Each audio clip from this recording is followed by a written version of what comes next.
con ustedes en esta mañana para glorificar a Dios y traerles la palabra de Dios. Podemos leer inmediatamente en el Evangelio según San Juan, en el capítulo 1. Evangelio según San Juan, capítulo 1.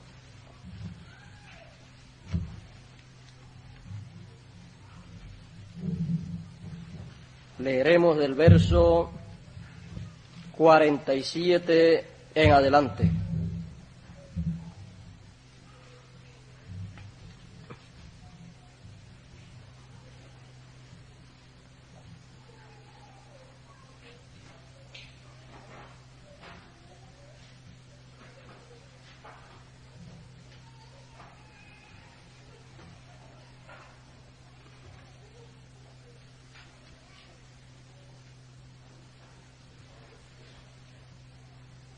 Yo creo que podemos leer un poquito antes para así tener un cuadro más claro.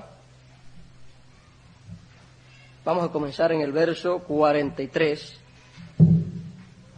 Dice la palabra del Señor: el siguiente día quiso Jesús ir a Galilea, y halló a Felipe y le dijo: sígueme. Y Felipe era de Betsaida, la ciudad de Andrés y Pedro. Felipe halló a Natanael y le dijo: hemos hallado a aquel de quien escribió Moisés en la ley, así como los profetas. Hemos hallado a aquel de quien escribió Moisés en la ley, así como los profetas, a Jesús, el hijo de José de Nazaret. Natanael le dijo: ¿de Nazaret puede salir algo de bueno? Le dijo Felipe: ven y ve. Cuando Jesús vio a Natanael que se acercaba, dijo de él: he aquí un verdadero israelita en quien no hay engaño. Le dijo Natanael: ¿de dónde me conoces? Respondió Jesús y le dijo: antes que Felipe te llamara, cuando estabas debajo de la higuera, te vi.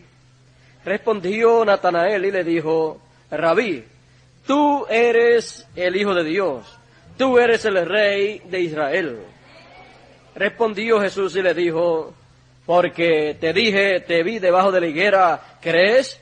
Cosas mayores que estas verás. Y le dijo: de cierto os digo, de aquí en adelante veréis el cielo abierto y a los ángeles de Dios que suben y descienden sobre el Hijo del Hombre.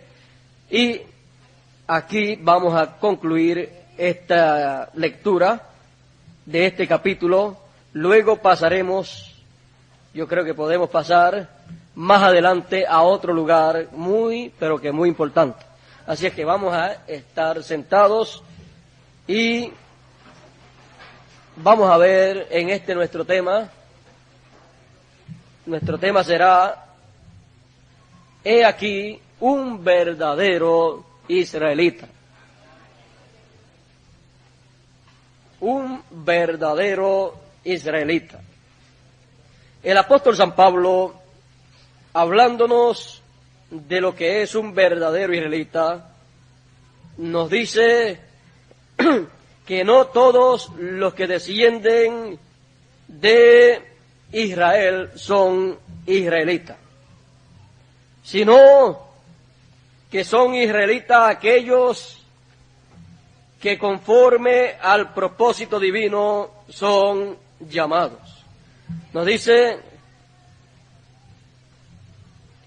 no que la palabra de Dios haya fallado, porque no todos los que descienden de Israel son israelitas, sino ni por ser descendientes de Abraham son todos hijos, sino en Isaac te será llamada descendencia, sino que en Isaac te será llamada descendencia.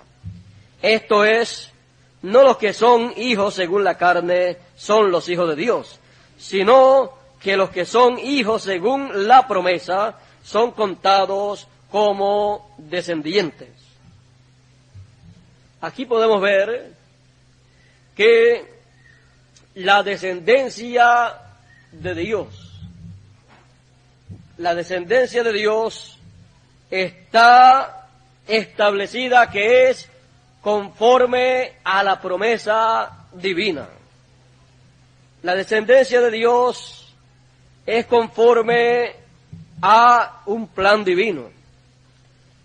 O sea que no por ser descendientes de Israel, de Jacob en lo literal, se es israelita, sino que es más bien de acuerdo a la promesa divina.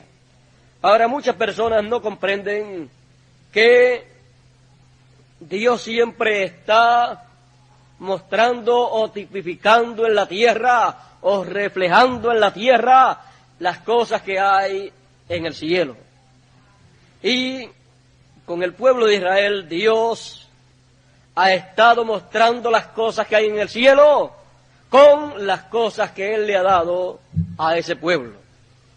Así es que viendo que a través del pueblo hebreo Dios ha reflejado las cosas celestiales, entonces podemos comprender las palabras del apóstol San Pablo cuando dijo allá en Gálatas capítulo 4 y verso 26,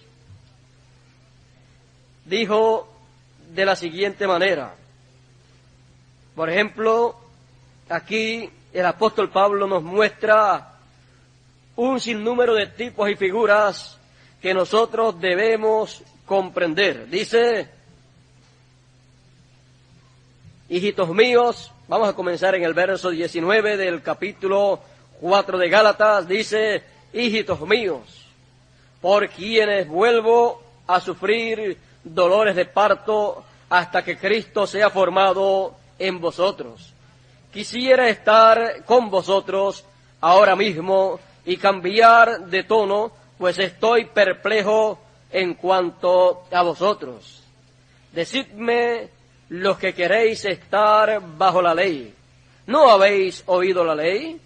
Porque está escrito que Abraham tuvo 2 hijos, uno de la esclava y el otro de la libre. Pero el de la esclava nació según la carne, mas el de la libre por la promesa, lo cual es una alegoría, o sea, un simbolismo, lo cual es una alegoría, pues estas mujeres son los 2 pactos, el uno proviene del monte Sinaí, el cual da hijos para esclavitud, este es Agar. Porque Agar es el monte Sinaí. Porque Agar es el monte Sinaí en Arabia. Porque Agar es el monte Sinaí que está en Arabia o en Arabia y corresponde a la Jerusalén actual. Pues esta, junto con sus hijos, está en esclavitud. Mas la Jerusalén de arriba, entonces hay una Jerusalén abajo y una Jerusalén arriba. Mas la Jerusalén de arriba, la cual es madre de todos nosotros, es libre. Porque está escrito, regocíjate, oh estéril, tú que no das a luz, prorrumpe en júbilo y clama, tú que no tienes dolores de parto, porque más son los hijos de la desolada que de la que tiene marido. Así que, hermanos, nosotros, como Isaac, somos hijos de la promesa. Pero como entonces el que había nacido según la carne perseguía al que había nacido según el Espíritu, así también ahora. Mas, ¿qué dice la Escritura? Echa fuera a la esclava y a sus hijos, y a su hijo, porque no hereda. Mas, ¿qué dice la Escritura? Echa fuera a la esclava y a su hijo, porque no heredará el hijo de la esclava con el hijo de la libre. De manera, hermanos, que no somos hijos de la esclava, sino de la libre, de la Jerusalén de arriba. Así es que siendo entonces hijos de la promesa, somos hijos de la Jerusalén de arriba, de la que es madre de todos. Así es que cuando usted puede saber que usted es hijo de la Jerusalén de arriba, entonces las palabras que dijo el Señor Jesucristo a Natanael nuevamente resuenan en sus oídos y en su corazón. Y usted oye la voz del Señor que dice de usted: he aquí un verdadero israelita en el cual no hay engaño. He aquí un verdadero israelita. ¿Quién es un verdadero israelita? Aquel que es de la Jerusalén de arriba. Aquel que pertenece a esa Jerusalén. No a la Jerusalén terrenal, sino a la Jerusalén celestial. Porque la Jerusalén celestial es madre de todos los que son del cielo. Es madre de todos los verdaderos israelitas, los cuales son nacidos del cielo. Su ciudadanía es del cielo. Cuando una persona comprende estas cosas, entonces puede estar feliz y contento, porque las palabras del Señor siguen resonando y siguen diciendo: estos no son de este mundo, guárdalos del mundo, santifícalos en la verdad. Tu palabra es la verdad. ¿Qué necesitan entonces los que son verdaderos israelitas? Necesitan la palabra de Dios. ¿Para qué? Para ser santificados en la palabra, para conocer de dónde son, de dónde vienen, dónde están y hacia dónde van. Pues entonces ellos comprenden que están viviendo en esta tierra por un lapso de tiempo en estos cuerpos terrenales, pero que el día de redención está prometido que vendrá. Y cuando ese día de redención llegue, en ese día ocurrirá la redención de nuestros cuerpos terrenales. Entonces tendremos un cuerpo perfecto. Entonces se cumplirán las palabras del apóstol Pablo cuando dijo: esto mortal será vestido de inmortalidad, porque en un momento, en un abrir y cerrar de ojos, a la final trompeta, porque será tocada la trompeta de Dios y los muertos resucitarán primero, y luego nosotros los que vivimos, los que habremos quedado hasta la venida del Señor, porque será ese el tiempo en que la resurrección ha de ocurrir y luego los que estén vivos serán transformados. Ese será el día en que totalmente se habrá efectuado la redención en cada uno de los hijos de Dios, porque el cuerpo terrenal todavía necesita redención. Redención es regresar o volver al lugar original. El lugar original de los hijos de Dios para vivir en esta tierra, en un cuerpo, el lugar original para los hijos de Dios el cual Dios estableció, es un cuerpo perfecto. Un cuerpo no nacido de mujer, venido a través de la unión de un hombre y una mujer. El cuerpo original que Dios estableció para los hijos de Dios es un cuerpo perfecto, un cuerpo venido por creación divina, no por engendro de un hombre en una mujer. Por eso, cuando vemos que en esta tierra han habido dos hombres que han vivido en un cuerpo que no ha venido por la unión de un hombre y una mujer, vemos en esos dos hombres algo muy especial. Vemos en esos dos hombres todo el poder y la autoridad de Dios. Vemos en esos dos hombres todo lo que Dios había hecho, había creado, lo vemos en las manos de esos dos hombres. Es que en esos hombres el título de propiedad ha estado. Por eso esos dos hombres han podido tener el control de todas las cosas, porque ellos estuvieron aquí en la tierra viviendo en cuerpos perfectos, en cuerpos que no vinieron por la relación terrenal de un hombre y una mujer. Estos dos hombres son el primer Adán y el segundo Adán.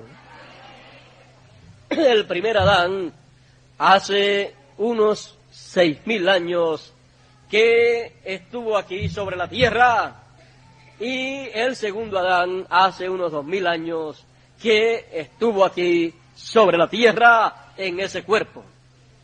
Él ha continuado aquí, pero en espíritu.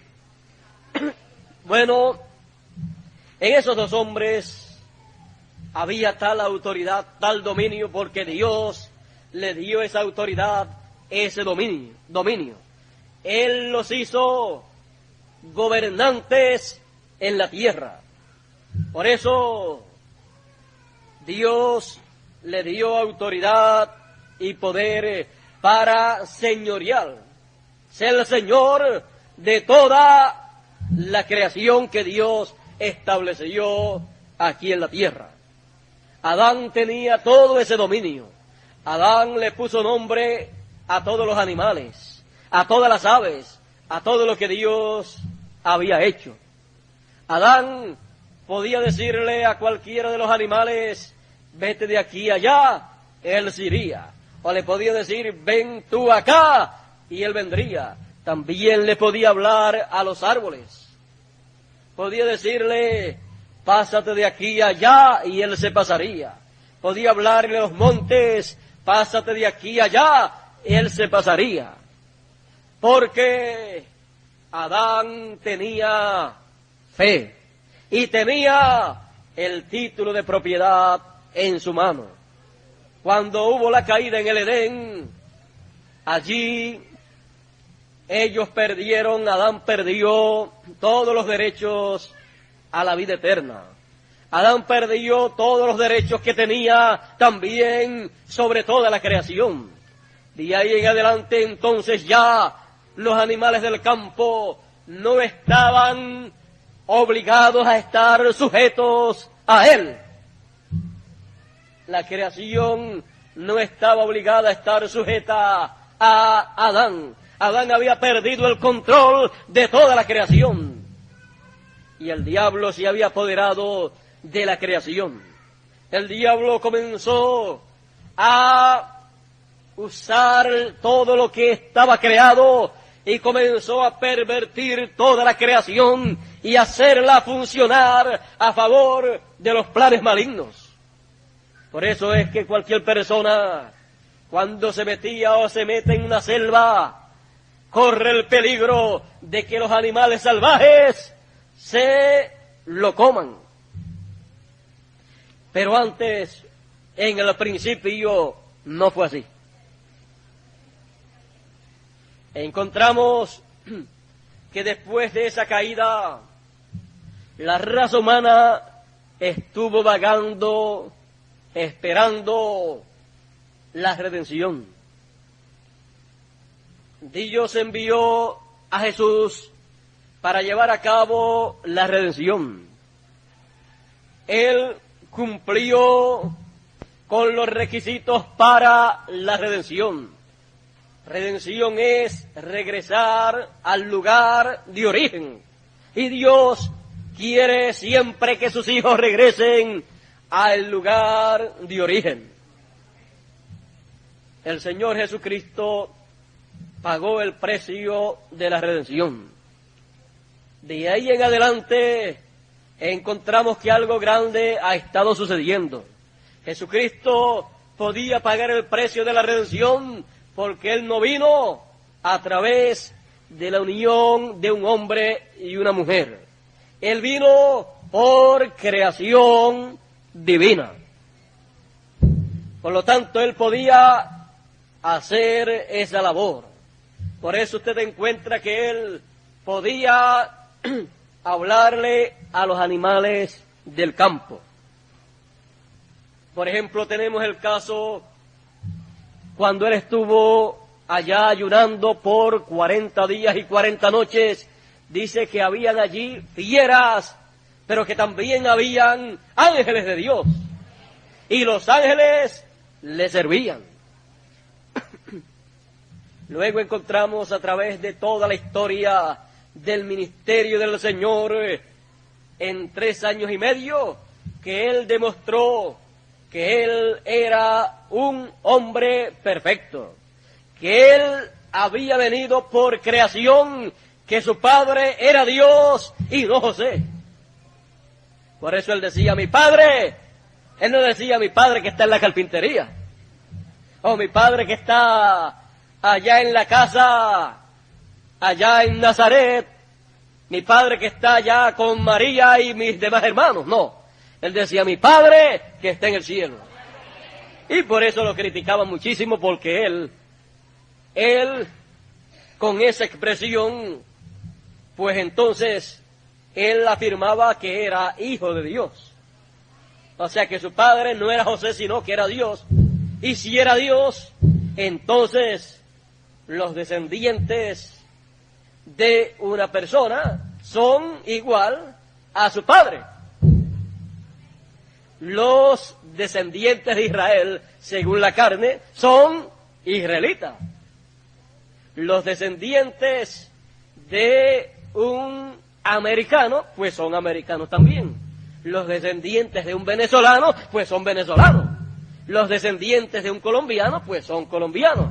Los descendientes de un puertorriqueño, pues son puertorriqueños. Y los descendientes del Padre que está en el cielo, pues son del cielo. Son celestiales. Son de la Jerusalén que está arriba, que es la madre de todos los hijos de Dios.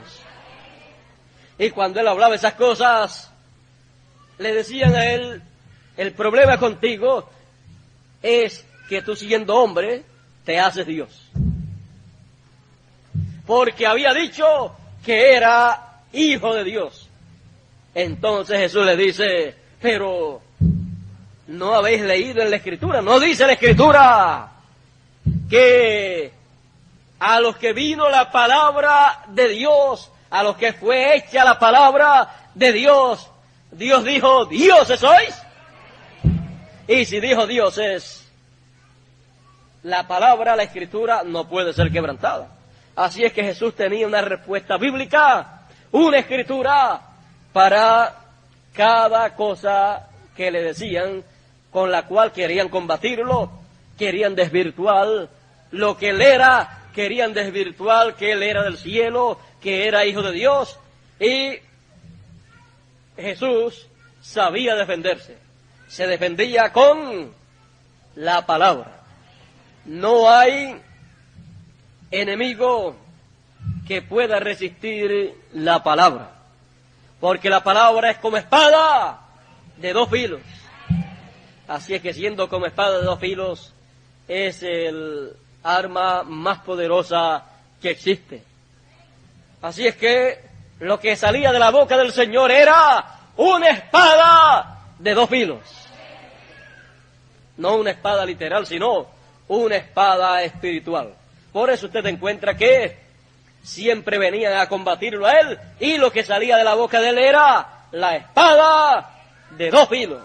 Y con eso él luchaba, peleaba. Era una pelea, pero era una pelea espiritual, una guerra espiritual, porque los que se levantaron en su contra como enemigos querían criticarlo, querían desvirtuarlo, querían hacer ver que él no era lo que él decía y probaba que era por la Escritura. Así es que algunas personas que podían decir, no, eso es lo que él dice, pero eso no puede ser así. Entonces, él tomaba la Escritura y con eso él confirmaba de que era de esa manera. Porque en boca de dos o tres testigos conste toda palabra. Si él decía que era una cosa, entonces él tomaba la Escritura, porque la Escritura es el testimonio del Padre Celestial. Y lo que Jesús decía y lo que la Escritura decía eran la misma cosa. Así es que habían dos testigos. Así es que esa era la manera en que Jesús peleaba, luchaba aquella batalla y tuvo una gran victoria. Cuando le mataron, creyeron que le habían derrotado, pero no se dieron cuenta que allí era el momento en que él estaba obteniendo la victoria más grande de toda la humanidad y para toda la humanidad, porque él tenía que derramar su sangre como cordero, siendo un cordero perfecto, para redimir a los hijos de Dios. Él murió y luego resucitó.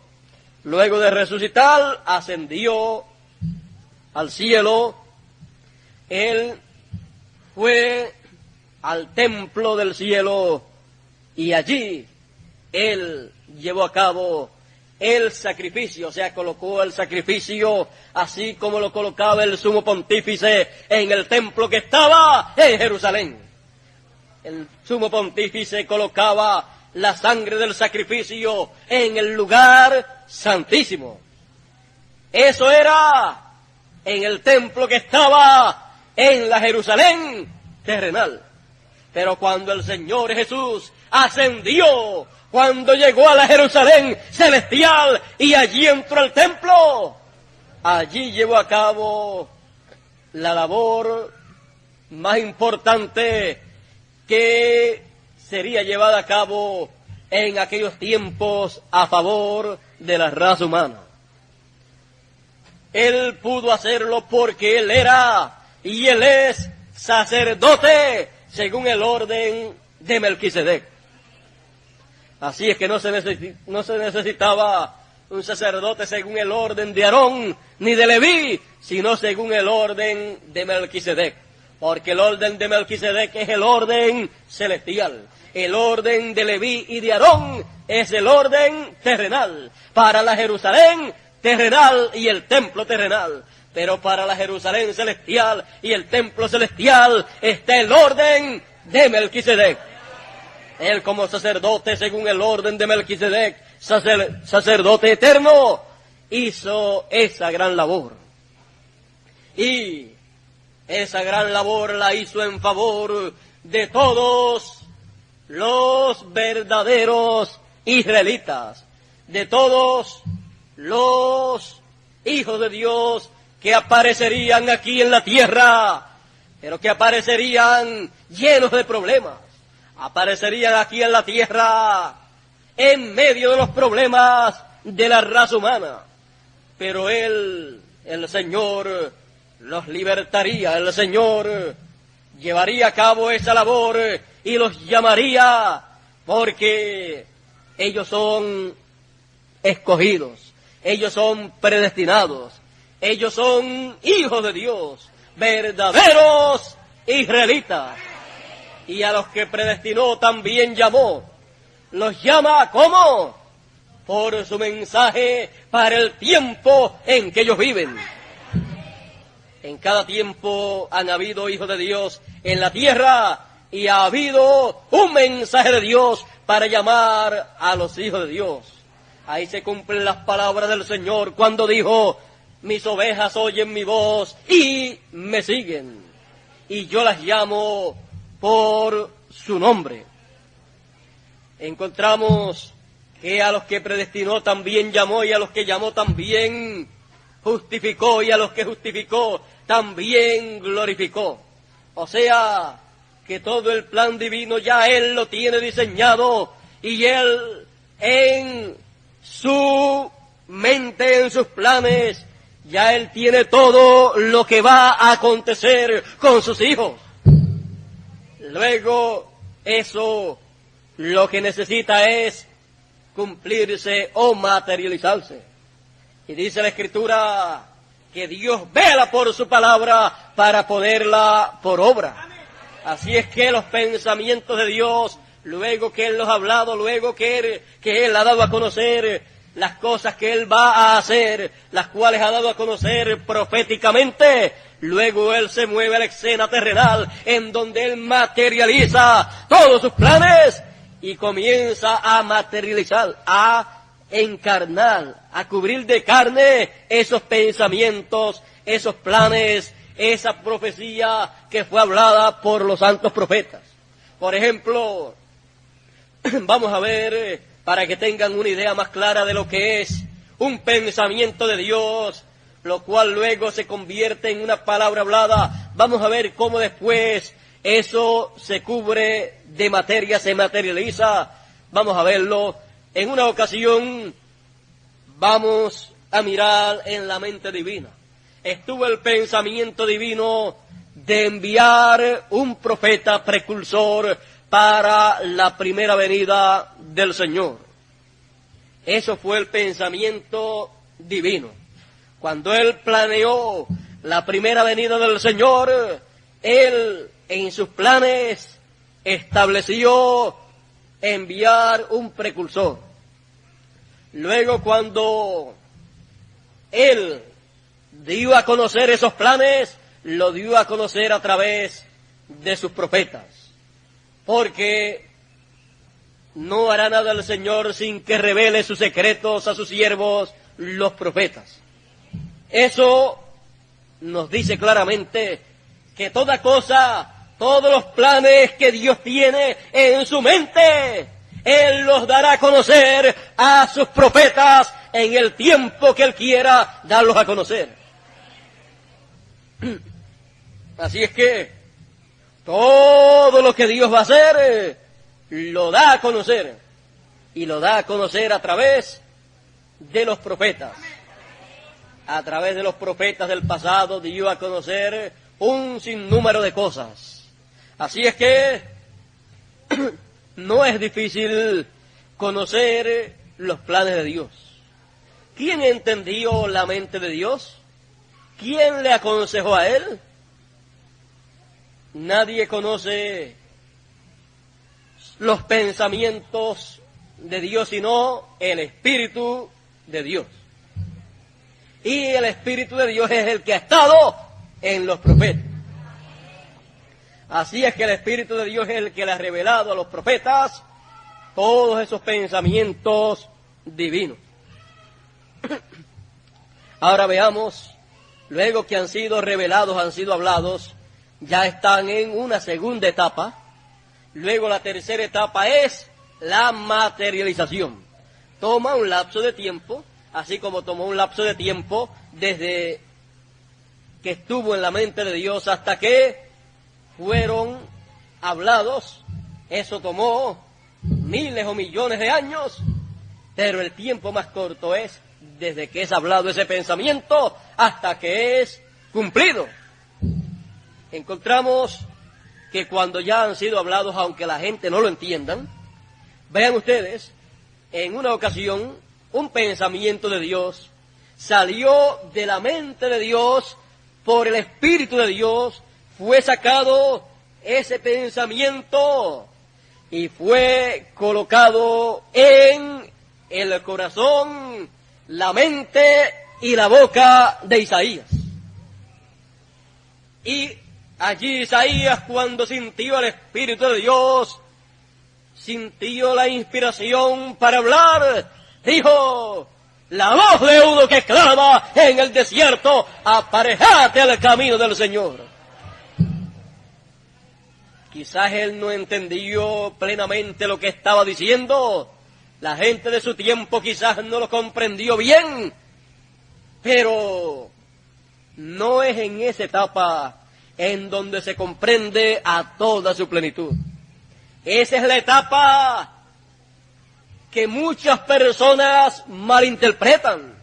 Esa es la etapa que las religiones toman para darle su propia interpretación y no esperan a que se cumpla esa profecía. Hay una tercera etapa. La tercera etapa es la materialización, la realización de eso que fue hablado. Y cuando esa palabra que ya había sido hablada, he aquí la voz de uno que clama en el desierto, cuando esa palabra se cubrió de carne, se podía decir: he aquí la voz de uno que clama en el desierto, señalando a Juan el Bautista. Ya entonces las palabras de Isaías estaban hechas carne, estaban hechas un hombre. Ya esas palabras eran un hombre. Ahora ustedes pueden ver entonces cómo es que todo eso funciona. Muchas personas se desesperan en ver cumplidas las cosas que Dios ha hablado. Pero cuando comprendemos que cada cosa tiene un proceso y que Dios es el que determina el momento exacto en donde Él cumplirá cada una de sus promesas, entonces cuando uno comprende eso, uno está tranquilo. Uno está esperando el cumplimiento de esas promesas, pero no está en una condición equivocada o en una condición mental fuera de sitio, porque si está fuera de sitio, su condición mental, su pensamiento, entonces cualquier imitación podría hacerle daño. Cualquier imitación podría ser motivo de engaño para esa persona. Pero cuando la persona está firme en esa promesa y está con todas esas escrituras que tienen que ver con esas promesas y está esperando de acuerdo a cómo fue hecha la promesa, cuando se materializa esa promesa, la persona puede decir: he aquí el cumplimiento de lo que fue hablado. ¿Por qué? Porque estará de acuerdo a lo que fue hablado. Cumplirá todos los requisitos, cumplirá todo lo que fue dicho que sería. Cuando Juan salió salió predicando por el desierto. Porque Isaías dijo: la voz de uno que clama, ¿dónde? En el desierto. También hay un sinnúmero más de profecías que fueron habladas acerca de Juan. Juan fue la obra para precursar al Mesías. Fue esa la obra de Dios que prepararía al pueblo para recibir al Mesías. Luego, cuando vino el Mesías, ya eso fue, ¿qué? Fue la palabra mesiánica que fue prometida, esa palabra hecha carne. Por eso dice la Escritura: en el principio era el verbo, la palabra, y la palabra, el verbo, era con Dios, y el verbo era Dios. Y aquel verbo fue hecho carne. Así son las cosas de Dios. Así es que Dios desarrolla todos sus planes. Por eso usted y yo no podemos desesperarnos, sino ser pacientes para que Dios desarrolle todos sus planes y saber y reconocer que Él nos dice que somos un verdadero israelita. Y a las hermanas les dice que son unas verdaderas israelitas. No del Israel terrenal, sino del Israel celestial. Cuando Jesús le dijo a Natanael estas palabras, Natanael le dijo: tú eres el Hijo de Dios, tú eres el Cristo. Él comenzó a enumerar un sinnúmero de cosas. Jesús le dijo: porque te dije, te vi debajo de la higuera, por eso tú me dices todas esas cosas, por eso es que tú crees. De aquí en adelante verán al Hijo del Hombre y verán ángeles de Dios que descienden sobre el Hijo del Hombre. Estas fueron las palabras que dijo Jesús a Natanael y a los que allí estaban. De cierto te digo, de aquí en adelante veréis el cielo abierto y a los ángeles de Dios que suben y descienden sobre el Hijo del Hombre. Ahora, vean ustedes, Natanael estaba debajo de la higuera. Jesús le dijo: te vi debajo de la higuera. Usted sabe que siempre la higuera simboliza a Israel. Así es que estaba debajo de un buen símbolo. Bueno, así también nosotros tenemos que estar siempre esperando las cosas de Dios. Higuera, imagínese, no se iba a ir al sol habiendo una buena sombra. Estaba en la sombra allí debajo de la higuera orando, y estaba orando por la venida del Mesías, porque él estaba esperando la venida del Mesías. Y cuando se tropezó con el Mesías, cuando lo reconoció, entonces le dijo: tú eres el Hijo de Dios, tú eres el Cristo, tú eres el Rey de Israel, porque él estaba esperando al Rey de Israel. Y allí estaba toda la promesa divina materializada. No todos lo recibieron así, pero él sí lo recibió de esa manera. Dice: a los que le recibieron, dioles potestad de ser hechos hijos de Dios. Natanael tuvo una gran bendición. Y ese era el que decía: ¿y de Nazaret podrá salir algo de bueno? Pero cuando lo vio, se le olvidó que era de Nazaret. Entonces lo reconoció y no le puso atención de que Felipe le había dicho que era de Nazaret. De seguro Natanael dijo: este es él, y aunque parezca que es de Nazaret, es el Mesías. De alguna manera Dios lo ha hecho, y a lo mejor Dios tiene todo oculto, y nació en Belén y nadie lo sabe, y está por Nazaret y vive en Nazaret, y todo el mundo cree que es nazareno, pero el resto de las profecías tienen que haberse cumplido en él, en esta ocasión, o se cumplirán en cualquier otra ocasión. Pero hay una explicación que yo no comprendo, pero Dios sabrá darnos esa explicación en el momento preciso. Lo importante en aquel momento era reconocer que aquel era el Mesías, el Cristo, el Rey de Israel, y así lo reconoció Natanael. Y lo que no entendía de momento lo entendería más adelante. Siempre hay muchas cosas que no se entienden de momento, pero con el tiempo se van entendiendo. Y lo que no entendemos en el presente en estos cuerpos, lo entenderemos cuando estemos en el cuerpo perfecto, en el cuerpo eterno, en el cuerpo que Él nos ha prometido. Pero lo importante de todo es saber que somos descendientes de Dios, descendientes de nuestro Padre Celestial. Lo importante es saber que cada uno es un verdadero israelita de el Israel celestial.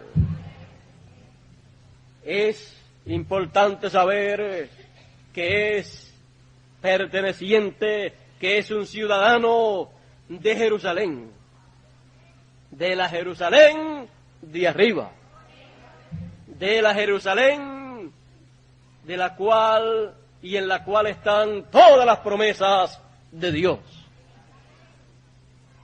He aquí un verdadero israelita. Esas son palabras para cada uno de ustedes en este tiempo.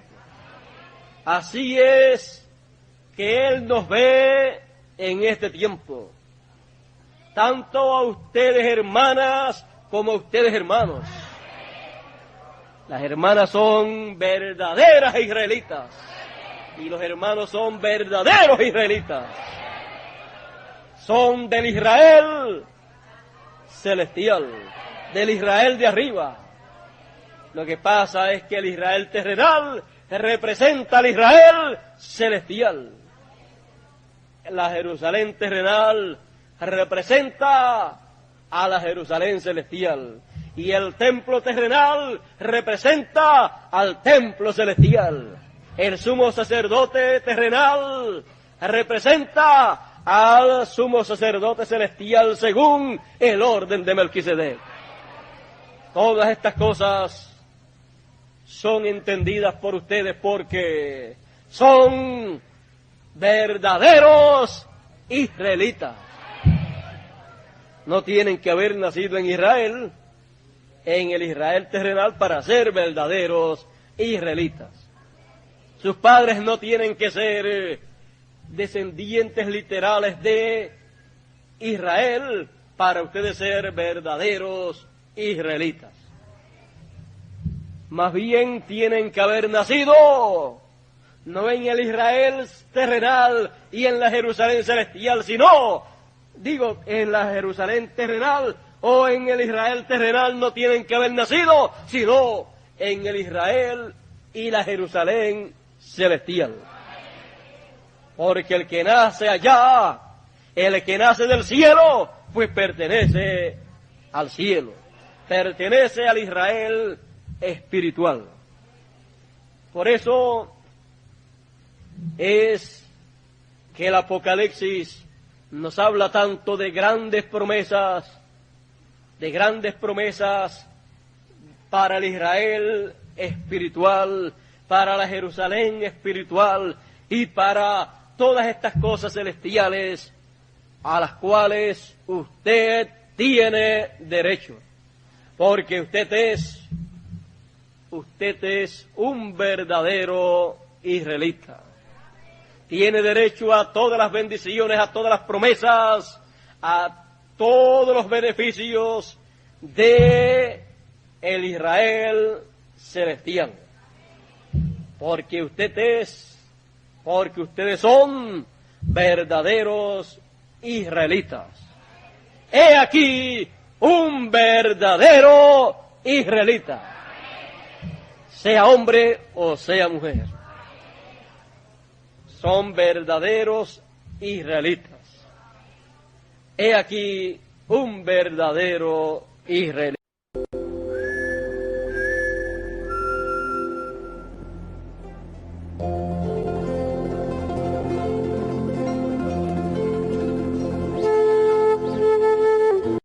Estas ustedes saben, estas son cosas materiales. Más bien a esas cosas le llamamos las añadiduras.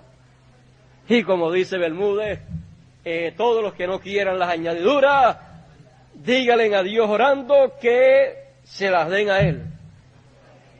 Y yo le dije, yo te voy a ayudar también en eso, así es que todos los que no las quieran, que oren para que te las den a ti y me las den a mí también, porque realmente las añadiduras son cosas que Dios ha prometido que nos va a dar. Él dice, busquen primeramente el reino de Dios y su justicia, y las demás cosas les van a ser añadidas. Para las cosas ser añadidas, las cosas materiales, pues tienen un proceso, un mecanismo. Hay que luchar, hay que trabajar, hay que hacer un sinnúmero de cosas pero detrás de todo eso Dios está con su bendición para multiplicar esas cosas materiales para que sean de grande bendición para los que han conseguido el reino de Dios. Las añadiduras no valen nada si usted no tiene el reino de Dios, pero si lo tiene, puede usar las añadiduras para muchas cosas en el reino de Dios y para el beneficio de ustedes mismos. Y puede también hacer lo que dijo el Señor: hacer tesoros, ¿dónde? En el cielo. Así es que para todas esas cosas nosotros usamos las añadiduras, las cosas de esta tierra, porque las cosas de Dios, y para echar hacia adelante los planes de Dios, siempre Dios usa cosas materiales. Pero detrás de eso está Dios, el Espíritu de Dios, que es lo más importante. Pero cuando, usted sabe, ponemos a la disposición de Dios y de la obra de Dios las cosas que Él nos ha provisto, Dios las utiliza, porque Dios usa todo lo que nosotros rendimos a Él. Así es que siempre tenemos un buen deseo de luchar y trabajar en la obra de Dios, y si necesitamos que Él nos bendiga materialmente para hacer más en la obra, pues queremos esas bendiciones para no estar limitados. Y queremos grandes bendiciones para nuestros hogares, queremos prosperidad. Él ha dicho que nos va a prosperar. Él ha dicho: ustedes hagan esto y esto y esto, como dice Malaquías capítulo 3. Ustedes cumplan con esas cositas que dicen ahí, y yo abriré las ventanas de los cielos y habrá bendición hasta que sobreabunde. Así Él dice, y así Él tiene que hacer. Y el que no las quiera, esas bendiciones materiales, pues que nos las den a Bermúdez y a mí, porque nosotros las queremos, porque tenemos planes de usar muchas cosas para la obra de Dios. Pero usted dice seguramente: no. Yo lo que quiero es ser partícipe de la obra que ustedes están llevando a cabo. Así es que déjenme un huequito por ahí para yo tener parte en esa obra, y yo quiero trabajar en diferentes formas en esa obra. Ustedes déjenme a ver, déjenme a entender en qué forma se trabaja en la obra de Dios. El que no es ministro que predica, en qué otra forma se puede trabajar, y yo voy a trabajar también. Voy a usar todo lo que Dios me ha dado. Voy a usar todo el conocimiento que Dios me ha dado. Voy a usar también de las bendiciones materiales que Dios me ha dado, y voy a usar de todo eso en la obra de Dios. Ahora, quiero hacer las cosas bien, por lo tanto deseo que me orienten bien en qué cosas ustedes están trabajando en la obra, para entonces yo poner mi piedrita ahí, mi granito de arena. Yo le digo para ponerle un granito de arena, y usted me va a decir: no, yo no voy a poner ningún granito de arena. Yo traigo un saco completo de arena. Bueno, pues ponga todos los granos de arena que usted quiera poner, porque después, cuando estemos en nuestra ciudad, allá, con nuestro Dios, con nuestro Creador, nuestro trabajo aquí no habrá sido en vano. Recibirá la recompensa allá. Hay muchas personas que les gusta que lo alaben y que le den galardones aquí cuando hacen algo en la obra de Dios, pero es que los galardones han sido prometidos que van a ser dados cuando ya toda la labor haya terminado. El que los quiera aquí, pues si los recibe aquí, no los va a recibir allá. Es mejor que nos los guarden allá, porque allá ni ladrones, ni hay ladrones, ni se corrompen. Si nos los dan aquí, nos los pueden robar, se nos puede dañar todo eso. Así es que mejor es que nos los guarden allá, y cuando lleguemos allá, nos diga el Señor: buen siervo y fiel, en lo poco has sido fiel, en lo mucho te pondré, entra al gran reino milenial, entra al gozo de tu Señor. Y entonces sí que va a estar muy bueno todo allá. allá no va a tener los sufrimientos que ha tenido aquí, sino que va a disfrutar todo lo que usted almacenó en el reino de Dios. Va a disfrutar de todas esas bendiciones que están reservadas para ese gran reino milenial. Así es que tenemos todo seguro en el reino de Dios. ¿Por qué? Porque somos verdaderos israelitas.